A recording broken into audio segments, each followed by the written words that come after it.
Hello, everybody. This is Finfide News Network, and I'm host Daniel Dibaba.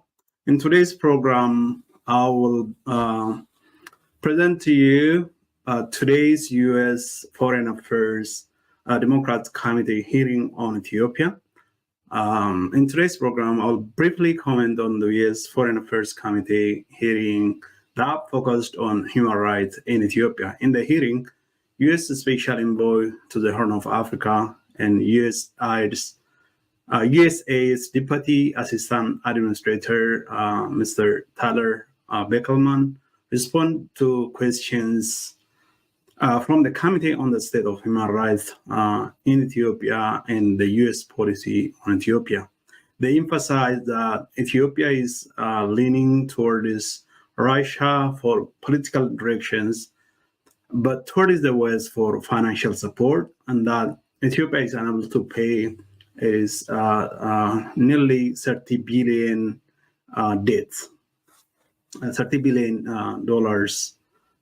financial debt. Some members asked what the U.S. government is doing to pressure IMF to link its loans to the situation of human rights in Ethiopia. And Ambassador Mike Hammer said he was on a peace negotiations between the OLA, and the Ethiopian government in Dar es Salaam, Tanzania. He just came back from the negotiation last week. And he said he emphasized during the talks that there was no military solution to the conflict in Oromia and also in Amara region. So I will broadcast a clip from that meeting, but also have put the links in our description so that you can watch the full program on YouTube.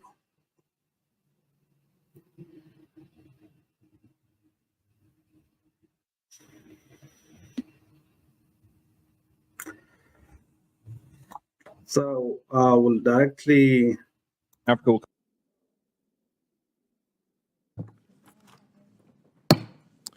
The Committee on Foreign Affairs, Subcommittee on Africa will come to order. The purpose of this hearing is to examine the current state of United States policy towards Ethiopia. The Chair would also remind our guests today that peaceful protest is welcome in this House. However, violence or verbal outbursts will not be tolerated, as they are violations of House rules. I now recognize myself for an opening statement. A little over 1 year ago, there was widespread attention on the situation in Ethiopia. A cessation of hostilities agreement was reached between the government of Ethiopia and the Tigray People's Liberation Front, bringing an end to the intense conflict. This hearing serves to examine the status of cessation of hostilities agreement implementation and more broadly the U.S.-Ethiopia bilateral relationship. A stable Ethiopia is good for the Horn of Africa and important to broader strategic U.S. interests in the region. However, I'm very concerned about Ethiopia's current trajectory and the direction of our policy. The high expectations that began in 2019, including awarding a Nobel Peace Prize to expand and deepen bilateral relationship with Ethiopia, can still be met. But recent challenges by leadership in Ethiopia and challenges including greater conflict in the region and global economic shocks have clouded Ethiopia's journey. In particular, the war in Tigray, current conflicts in Amara and Oromia, direct comments regarding Ethiopia's so-called existential right to port access, and an increasing posture away from the United States has eroded some of the optimism in Ethiopia's democratic future and raised fundamental questions about Ethiopia's economic and long-term political stability. These conflicts and their aftershocks have exposed the deep divisions present in Ethiopian society. Eritrea's President Isaias Afwerki continues to undermine the cessation of hostilities agreement as his troops remain in Ethiopia, troops that have committed massacres, rapes, and other human rights violations and atrocities. Meanwhile, countries like China and the United Arab Emirates have established extensive economic ties with Ethiopia, ties that increasingly are moving into political and security space. Reports widely indicate that weapon systems provided by the UAE, among others, were a decisive factor in the Tigray conflict and appears that Ethiopia is leading an increasingly rapid regional arms race. Additionally, just 3 months ago, the government of Ethiopia accepted an invitation into the BRICS country grouping. Economically, Ethiopia is struggling with unchecked inflation, a severe foreign currency shortage, and a sinking credit rating. Without support from international financial institutions, it's expected that Ethiopia is at risk of defaulting on its nearly $30 billion of external debt. In this, and seemingly only this, Ethiopia looks west for our money and is relying on International Monetary Fund staff-level agreement to stabilize its economy. The American taxpayers are tired of being used, and we hope to have some of our questions answered here today.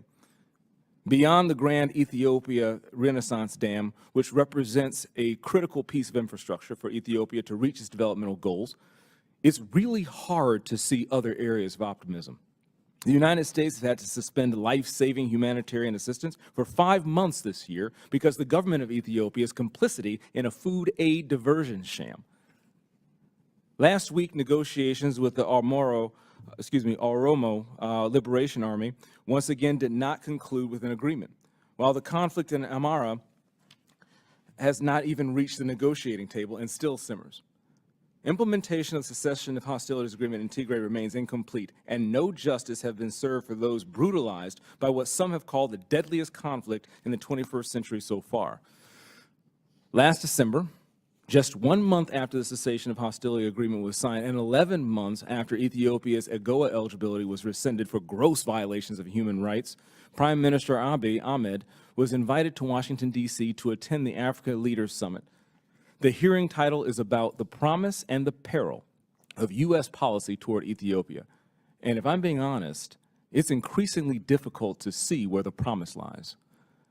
I thank the witnesses for appearing today and look forward to their testimony. The chair now recognizes the ranking member for a statement. Thank you, Chair James and Ambassador Hammer, Deputy Assistant Administrator Beckelman. Thank you so much for testifying before the subcommittee today on the state of U.S. policy towards Ethiopia. Ambassador Hammer, it's great to see you again after welcoming you in San Diego this summer to host the Ethiopian Diaspora Peace Conference and hear the perspectives of different Ethiopian diaspora communities so we can work together towards peace for the country and region. I have to admit, I wish we were in San Diego right now. I am cold, but I'm glad to see you again to further that conversation. I'm so proud to represent San Diego, a community that has a long history of welcoming migrants and refugees, including Ethiopians, with open arms. And San Diego is just a small portion of the United States' strong Ethiopian diaspora, which encompasses hundreds of thousands of immigrants who have close familial, social, and economic ties to Ethiopia, and makes up the second largest African immigrant group in the United States. This hearing is very timely. It has been over 1 year since the signing of the cessation of hostilities agreement in Pretoria between the government of Ethiopia and the Tigrayan People's Liberation Front, but we have continued to see ongoing human rights violations in Tigray and across the country, as well as spreading conflict in Amhara, Afar, and Oromia. The war in northern Ethiopia and ongoing conflict have triggered a massive refugee and displacement crisis, even setting a world record for displacements in a single year. We've also seen the disruption of crops and increase in food prices, causing millions in the country to rely on food aid, which was temporarily paused due to its diversion. I'm incredibly relieved that food assistance resumed earlier this month, and I commend USAID's work in securing important reforms to prevent diversion and ensure food reaches those in need. But it was clear when I traveled to Ethiopia in 2021, and it's even more clear today. Many challenges remain to create long-lasting peace, safety, and security. Following the signing of the cessation of hostilities agreement, the focus must now be on implementing the rest of the agreement in a thoughtful way, pursuing a credible and inclusive transitional justice process that guarantees accountability for war crimes and ongoing human rights violations, and addressing long-held grievances across the country through an inclusive and transparent national dialogue process to prevent another large-scale war. The United States must also urge all parties to pursue peace processes to address ongoing conflict in Amhara and Oromia. Addressing these root causes from a long-term conflict prevention perspective should be central to U.S. policy toward Ethiopia. And this will require high-level attention and prioritization from the United States and the international community, including cooperation from key regional actors with broad influence like the UAE and Turkey.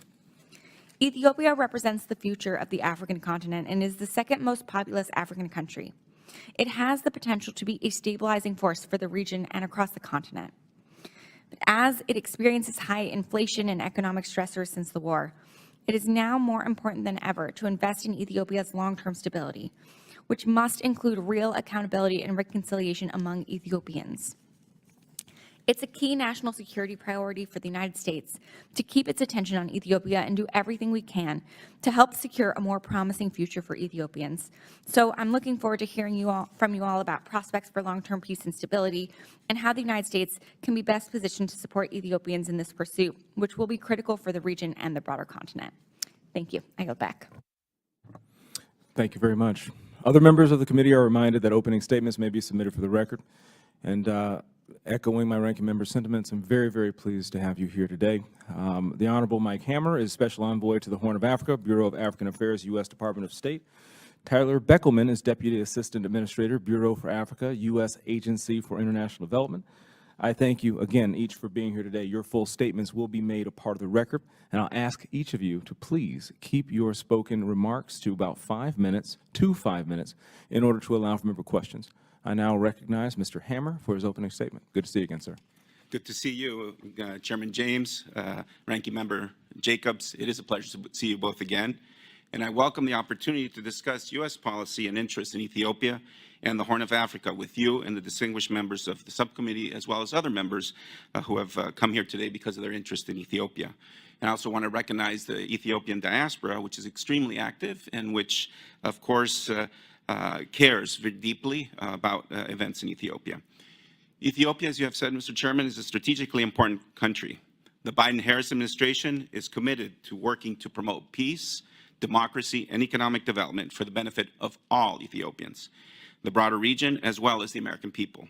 Our long-term goal is to support policies and reforms that will enable greater partnership between our two countries. During my tenure as Special Envoy, the administration has focused on bringing an end to conflicts in Ethiopia and reducing tensions around the filling and operation of the Grand Ethiopian Renaissance Dam, otherwise known as GERD. Following the November 2022 Cessation of Hostilities Agreement, the COHA, between the government of Ethiopia and the Tigray People's Liberation Front, we have been focused on the agreement's implementation while impressing upon the Ethiopian government the importance of dialogue and negotiation as a path to resolving ongoing violence in Oromia and Amhara. And we regularly engage with the Ethiopian diaspora to explain U.S. policy, encourage civil discourse, and foster reconciliation among all ethnicities and regions. As we pursue these policies with our colleagues at USAID and the interagency, we absolutely prioritize our responsibility to U.S. taxpayers. In Pretoria, I was proud to represent the United States as an active observer in the African Union facilitated talks that led to the COHA. Within 48 hours of the signing of the COHA, it silenced the guns and ended a horrific two-year war that killed hundreds of thousands and caused untold suffering, including from horrific mass sexual and gender-based violence. Since its signing, the United States has supported efforts to implement all aspects of the COHA, among them transitional justice, accountability, protection of civilians, and respect for human rights, including by funding of international human rights observers. As Secretary Blinken said during his visit this last March, to avoid future conflicts arising from past grievances, it is important, essential, to account for the war crimes, crimes against humanity, and other human rights abuses and violations committed in the context of Ethiopia's conflicts. Shortly after his visit, the Secretary announced his determination that all sides had committed horrific atrocities in the northern conflict and that ensuring accountability will be a key element of our policy towards Ethiopia. As part of our commitment to accountability, the State Department has supported the work of the Transitional Justice Working Group of Experts, an independent body with a nationwide mandate. This working group held 60 consultations throughout Ethiopia to gather views from affected communities on the desire for justice, truth, reparations, and institutional reform.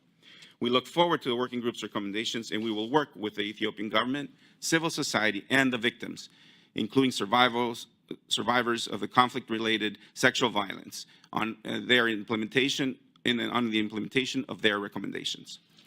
Over the last year, we have seen significant progress. For example, independent monitors have reported a dramatic decrease in human rights violations and abuses in Tigray.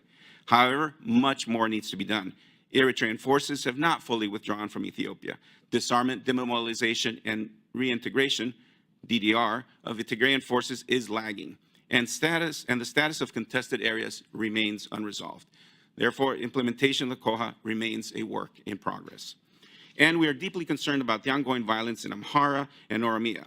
There have been credible reports of gross violations of human rights, significant loss of life, and severe economic disruption.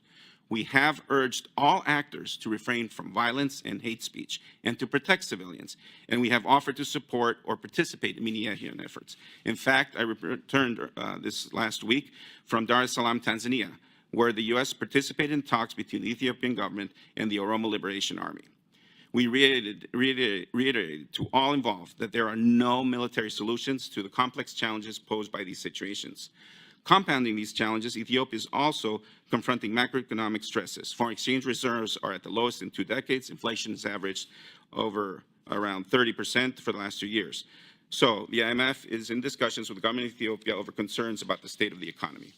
Regarding the GERD, we are encouraged that there are diplomatic negotiations underway between the parties, and the United States remains actively diplomatically engaged to support those parties in achieving an agreement that benefits Egypt, Ethiopia, Sudan, as well as the region writ large. In closing, let me reiterate my appreciation to this committee for your commitment and counsel.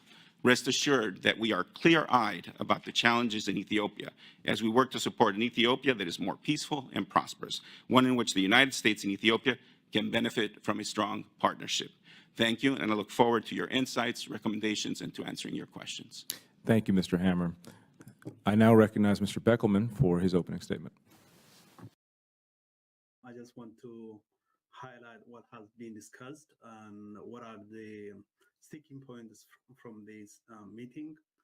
Concerning the conflict in Oromia, Ambassador Mike Hammer said he participated in the negotiations in Dar es Salaam, Tanzania, and he emphasized that there is no military solution to the conflict. And he said he urged both sides to find a peaceful solution to the conflict. And when it comes to conflicts in the Amara region, the chairperson, Mr. James, also stated that there is an ongoing conflict in Amara region, and that has not been brought to the negotiation table yet, and it's simmering and it's ongoing right now. And there was a lot of emphasis on the war and the human rights violations that happened in Tigray over the last 2 years, and the situation of the human rights situation in Tigray at this moment after the Pretoria Accord. And they emphasized there was a lot of development, a lot of improvement. Humanitarian organizations have been allowed to enter into Tigray, and but still they emphasize that the human rights abuses and the fatalities that happened in Ethiopia over the last few years has no comparison in the world. They even compared it to Gaza and emphasized that the war that happened in Ethiopia over the last few years has killed more people than in Gaza, but they criticized international media for not emphasizing what has happened in Ethiopia. But there has been a continuous daily reporting on the war that's happening between Israel and Palestine. There is a lot of emphasis on that. But when it comes to what happened in Ethiopia, there was no adequate emphasis. So there was a criticism of international media as well as the countries and policymakers concerning their reaction to what has happened in Ethiopia. And some of the members asked Ambassador Mike Hammer and the USAID's Deputy Assistant Administrator, Tyler Bickelman, and concerning whether there is a pattern of human rights violation that's going on in Ethiopia. And Ambassador Mike Hammer said, we are still investigating and we can't at this moment say there is a pattern. And based on my view of what is happening in Ethiopia, especially in Oromia, there is obviously there is a pattern of human rights violations. All political opponents are almost detained or they are killed. People are indiscriminately being killed in Oromia state. And this is an ongoing and very clear pattern of human rights violations. There is no tolerance, political tolerance of perceived opponents when it comes to the Ethiopian government, and almost the political opponents or perceived political opponents are targeted and extrajudicially executed. A number of notable people have been killed in the central area, in the capital, as well as in Adama, for example. A judge was killed, and a number of Oromo political activists and those people who are perceived by the Ethiopian government as its opponents have been jailed and taken out of jails and executed by the Ethiopian military. And this has been a very clear and consistent pattern of human rights violations targeted against the Oromos, especially those who are perceived to be members of or supporters of the Oromo Liberation Front, and members and supporters of or sympathizers of the Oromo Liberation Front, Oromo Liberation Army. So I don't know whether the U.S. Foreign Committee is just hesitant not to define the human rights violations in Ethiopia as a clear pattern of human rights violation, and I don't know what criteria they are using to categorize it as a clear pattern of human rights violation. That is one of the takes or I was intrigued by why they have not defined it as a clear human right, a clear pattern of human rights violation. And they discussed a number of things, including the Ethiopian government's use of drone to kill citizens. The Abiy Ahmed has said that they are signing on every assassination, every murder of Ethiopians using the drones, and he and other high-ranking members of the Ethiopian government are behind all the drone attack in Oromia and elsewhere. The drone attack has not been limited to the war that happened between the Ethiopian government and the TPLF. The drone attack is consistently being taking place in Oromia. The Ethiopian government had brutally murdered people in the market in Mandi, in Bila. Students have been assassinated. Students have been massacred in Bila, and in several zones, in several districts in central Oromia, in Shawa, in Metawalkite, in Adabarga, in Kamise, and other parts of central Oromia. The Ethiopian government has, of course, as Abiy said, and then it was reported today by Ethio Forum, that Abiy Ahmed said he has been watching all the killings and has been signing for every assassination or every drone attack on their targets. The government and his government is signing, and Abiy Ahmed said they are signing. And the drone attack is consistently taking place. And just last week, a few weeks ago, when the negotiation was taking place in Dar es Salaam, Tanzania, the Ethiopian government tried to intensify its military operations against the OLA. And after its lose and was defeated, and its forces were defeated and pushed out of Bedele, the government conducted an aerial attack using drones, killing over 20 children, mostly school children. And so at this moment, the Ethiopian government is conducting drone attack on Oromo civilians, and Abiy has stated that he has been signing on this, and he's behind all this military attack and aerial attacks, especially using drones and military aircraft.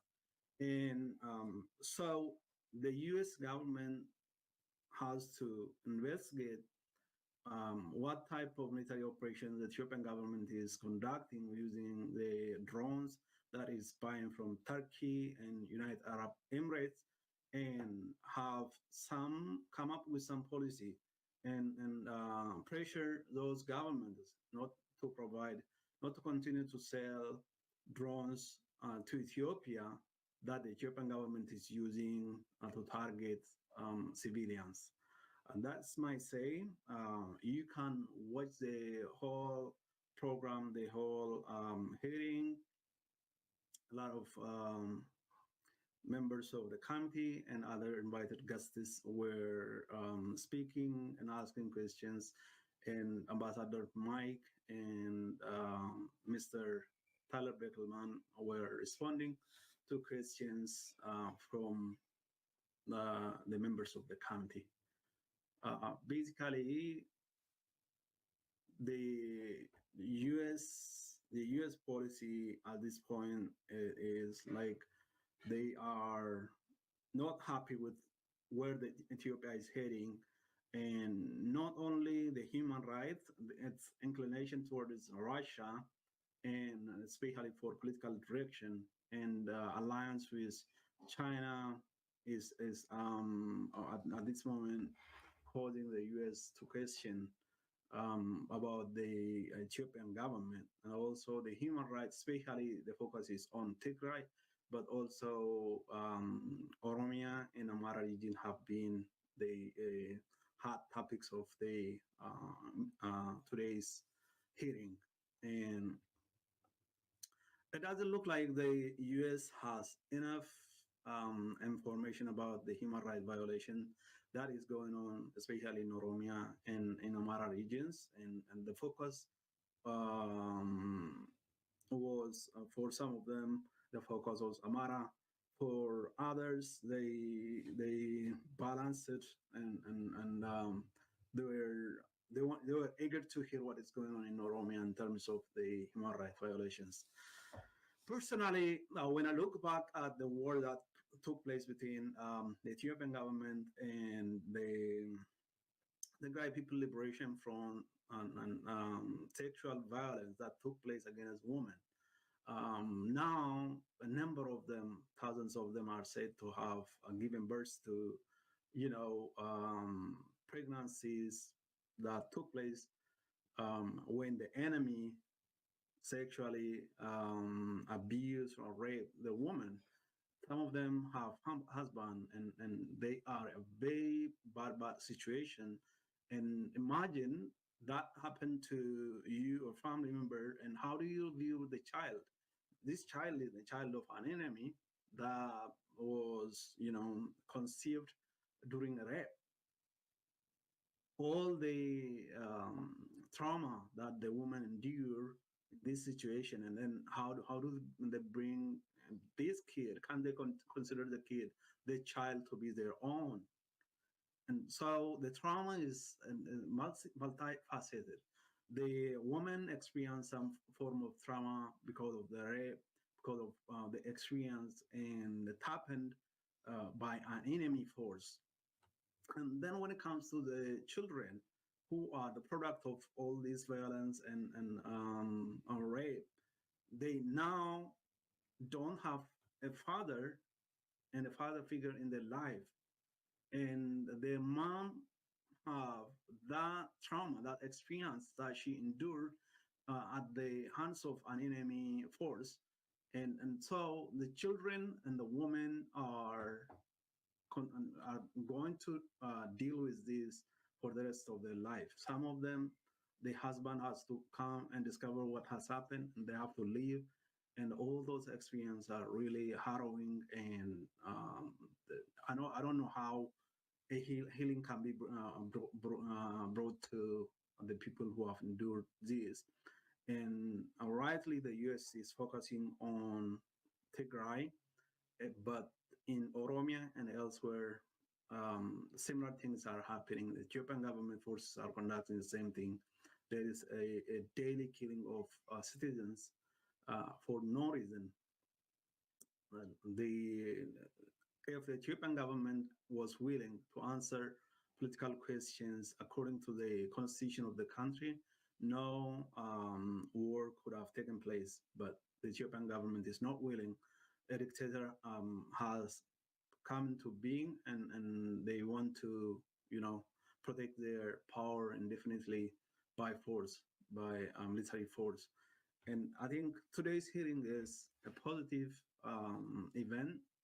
We'll see if U.S. will do some stuff based on their findings from today's testimony from Mike Hammer and Tyler and the rest of the committee members.